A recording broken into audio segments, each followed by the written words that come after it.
Nous, on est parti d'un postulat, en fait, de se poser la question: «Est-ce que votre packaging est toujours au goût du jour?»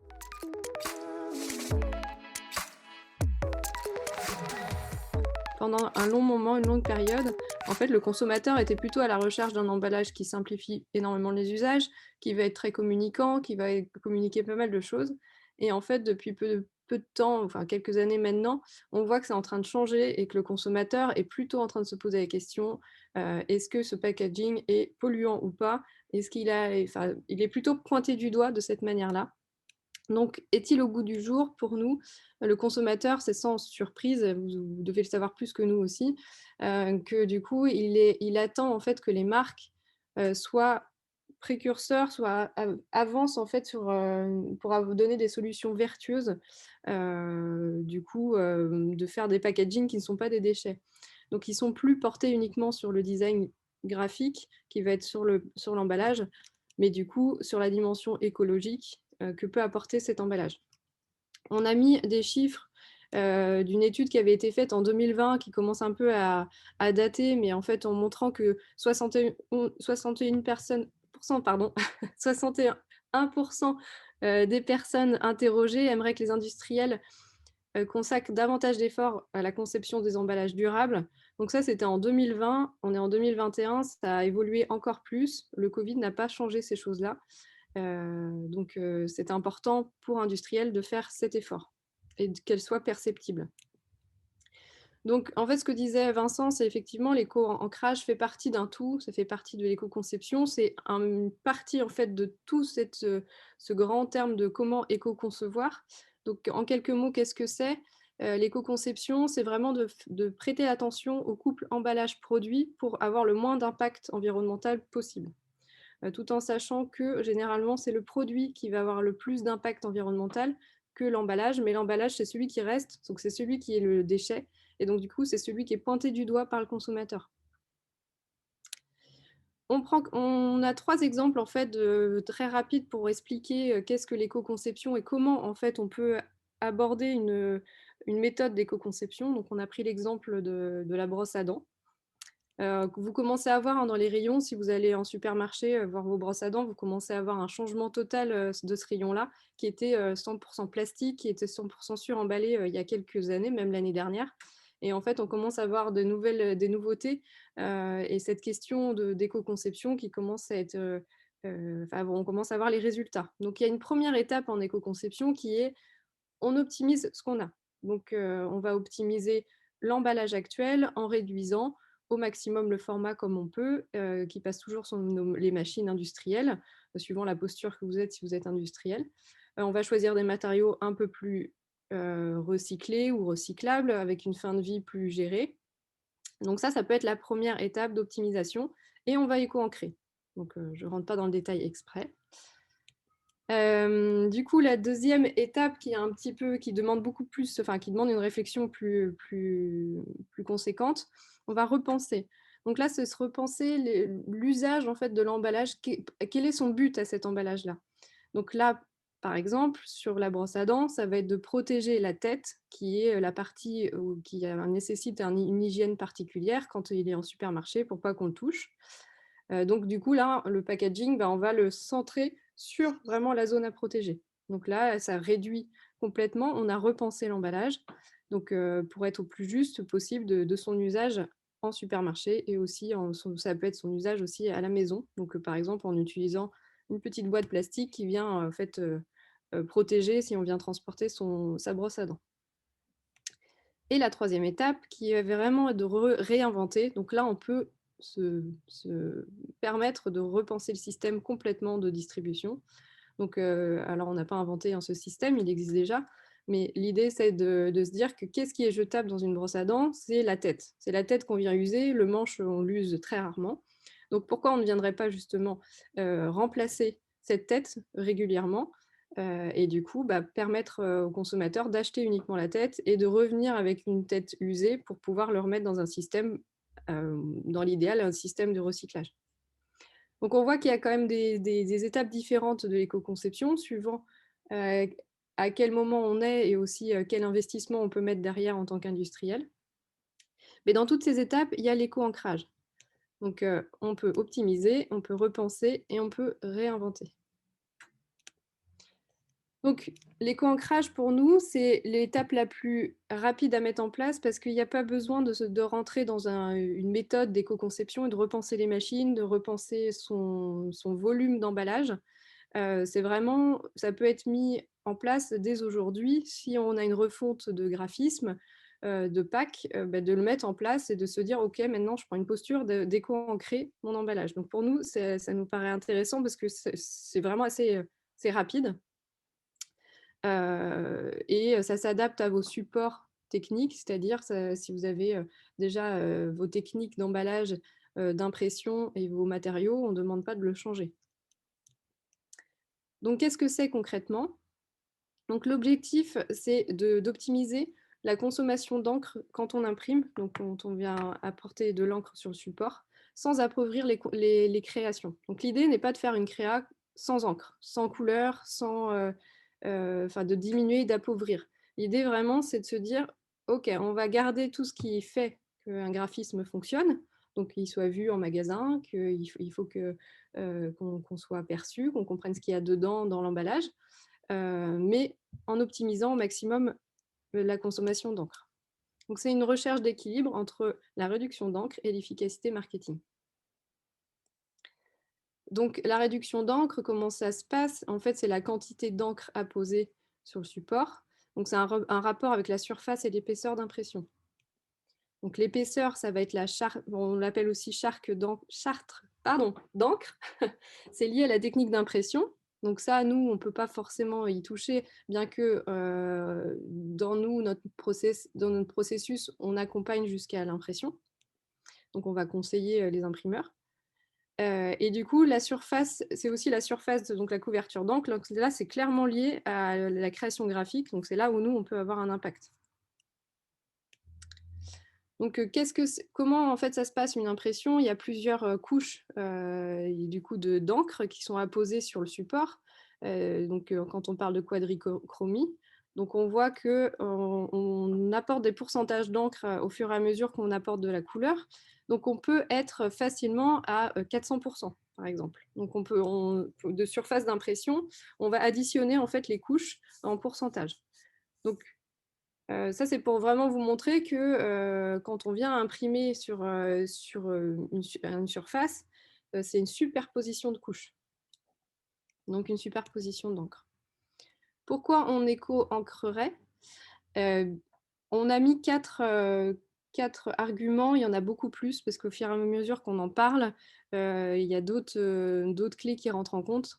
Donc, la première, c'est diminuer. Moins on va mettre d'encre, moins on va utiliser de ressources qui sont non renouvelables, parce que malgré qu'il y ait des encres dites écologiques ou des encres vertes, c'est toujours un mélange de solvants, c'est toujours un mélange, c'est de la chimie. Donc, malgré tout, en fait, même si peut être la plus verte possible, c'est quand même l'utilisation de ressources non renouvelables. Donc, moins on en utilise à la base, mieux c'est. Du coup, ça diminue la quantité d'impuretés lors du recyclage, parce que quand par exemple, on parle de papier, ça va être mis dans des pulpeurs géants, donc ça va être vraiment pour recréer de la matière propre. Et donc, du coup, elle va être nettoyée, parce que dessus, il va y avoir de l'encre. Donc, moins il y a d'encre qui rentre dans ce process, mieux c'est. Et ça peut aussi diminuer le coût, parce que quand vous imprimez, c'est un pourcentage en fait d'impression. C'est un pourcentage qui est le coût en fait que vous allez payer va être par rapport au pourcentage d'encre qui est déposé sur votre matière. Et ça simplifie les process d'impression parce que en fait, moins il y a de couleurs, moins il y a de passes, plus en fait l'imprimeur va être content parce que lui, ça lui simplifie son processus. Et du coup, vous allez avoir moins de tests à faire et moins d'erreurs qui peuvent être faites, de décalage, de couleurs et tout ça. Donc pourquoi on le mettrait en place? Quels sont les bénéfices? C'est ce que je disais, en fait, c'est facile à mettre en œuvre. Il n'y a pas besoin d'être dans un processus d'éco-conception abouti, poussé, parce qu'on sait très bien que c'est quand même, ça apporte énormément de bouleversements dans les entreprises. Donc voilà, ça peut être une première marche.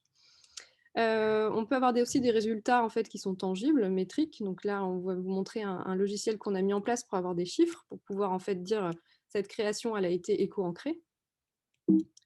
Hop, alors, il y a... ouais. Et ça peut être une manière de communiquer pour vous, une manière de communiquer en fait votre impact, votre effort que vous faites pour aller vers le mieux. On a quelques exemples pour éco-ancrer. Donc c'est pareil, hein, c'est comme les exemples de pourquoi on éco-ancrerait, c'est quelques leviers, il y en a plusieurs, il y en a beaucoup plus. Mais là, c'est les plus importants. Donc on peut limiter l'ancrage sur les faces secondaires de votre packaging. On peut imprimer là où c'est nécessaire, c'est-à-dire ne pas ancrer les zones non visibles. On peut aussi travailler le visuel, donc s'il y a une photo par exemple. Et on peut jouer sur la typographie. Donc on a des exemples concrets qu'on a pu faire, donc limiter l'ancrage sur les faces secondaires. Donc là, c'est un sachet de gros sel. Donc là, vous le voyez à plat, mais normalement, c'est un volume, donc c'est un sachet. Donc les parties que vous voyez vert clair sont en dos de pack. Donc la question qu'on s'est posée, c'est on ne va pas toucher au facing parce que c'est son impact qui est déjà bien présent. Donc le Guérandais ne souhaitait pas le faire. Et on va passer du coup, plutôt que de mettre du vert qui est à l'arrière, on va mettre du blanc. Donc déjà, en faisant ça, on limite, on est à moins 22% de taux d'ancrage. Donc juste en changeant de couleur, parce qu'en fait, il y a un blanc de soutien qui est présent sous le vert.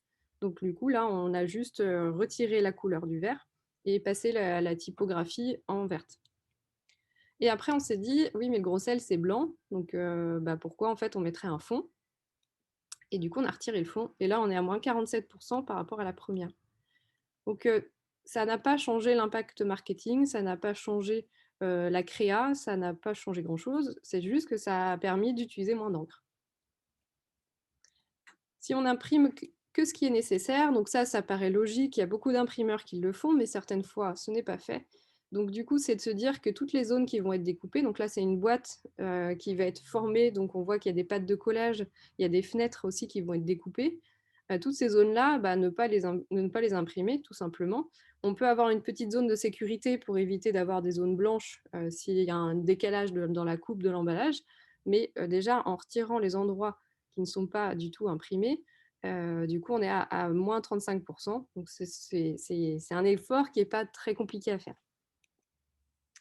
Le travail du visuel, du coup, là, c'est un exemple de terreau. Je ne sais pas si vous allez voir une grosse différence sur vos écrans, mais en fait, ce qu'on a voulu, c'était de retirer un peu de noir sur l'image pour du coup éclaircir l'image et surtout retirer en fait cette encre qui était trop présente. L'idée, c'était de retravailler la chromie de cette photo.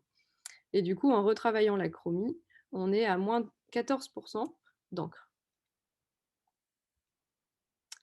Et la typo, donc là c'est pareil sur l'écran, c'est pas forcément le plus perceptible, mais on l'a imprimé pour voir si on le lisait bien.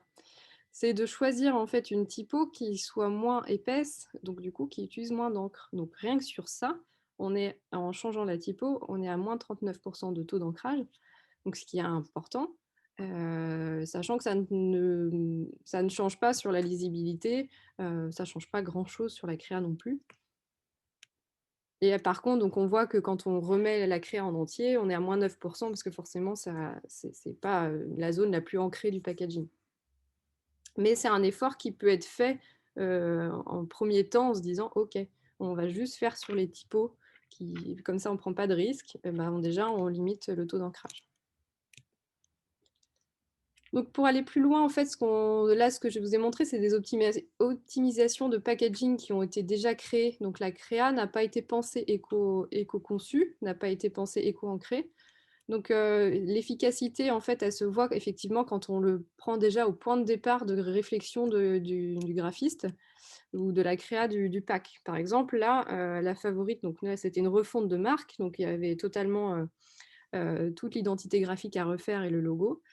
Et en fait, ils nous ont mis dans leur cahier des charges cette volonté en fait d'être le plus éco-ancré possible. Donc, quand on a ça, nous, on est très contents parce qu'effectivement, on peut gagner énormément. Là, on est à moins 70% de taux d'ancrage en moins, sachant que l'impact, on voit très bien que l'impact marketing ne change pas. Au contraire, il a été valorisé, il a été mis en avant. On a fait un travail pour le rajeunir. Donc voilà, il y a un côté enthousiasmant en fait de coupler cette vision d'éco-ancré avec du coup une nouvelle créa.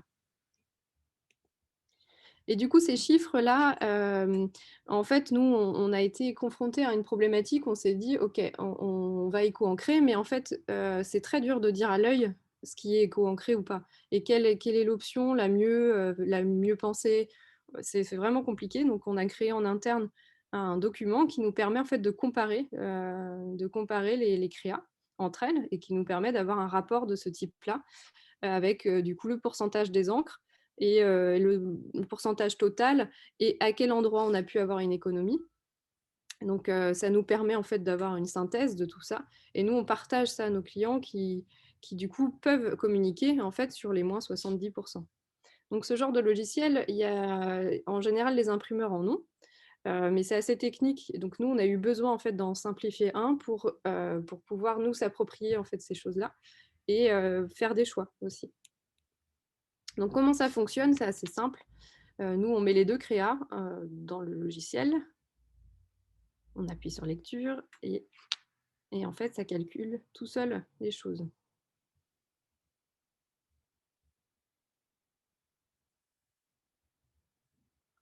Et en fait, ça édite un rapport et ce rapport, donc il nous permet de comparer en fait le pourcentage de chaque encre.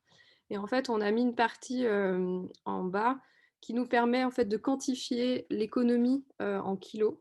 Donc ça, ce sont des données qu'on a eues par Citeo. Donc c'est une moyenne qui est réadaptée en fait suivant l'impression, le type d'impression, mais aussi avec votre imprimeur. Nous, c'est une première approche pour commencer à prendre conscience que, bah, en fait, un pourcentage comme ça, bah, derrière, ça peut être quantifié en kilos d'encre économisée. Donc, c'est plus tangible et en fait, ça permet de vraiment se dire que l'effort, c'est de la quantité, quoi. C'est pas rien. Donc, ce qu'on peut vous proposer si vous voulez tester un de vos packs, c'est que nous, en fait, on peut travailler rapidement en retirant 2-3 choses pour vraiment comparer en fait votre pack actuel avec une idée d'éco-ancré. Vous pouvez nous envoyer par mail, donc Vincent vous avez partagé nos mails et aussi le lien pour pouvoir envoyer vos fichiers. On peut le faire, c'est vraiment pour que vous preniez conscience en fait de tout ça. Donc je vous invite à le faire. Et sinon, plus largement, on peut vous accompagner sur l'éco-conception. Donc, c'est ce que je vous ai expliqué au tout départ. Donc, vu que l'agence, nous sommes des designers et justement, moi, j'ai cette compétence-là d'apporter ce point de vue éco-conception. Donc, on peut aller de l'étape d'optimisation de l'existant jusqu'à l'approche globale, donc de repenser un peu vraiment globalement le système d'emballage pour l'éco-ancrer le mieux possible. Donc on est une équipe, donc il n'y a pas que nous deux.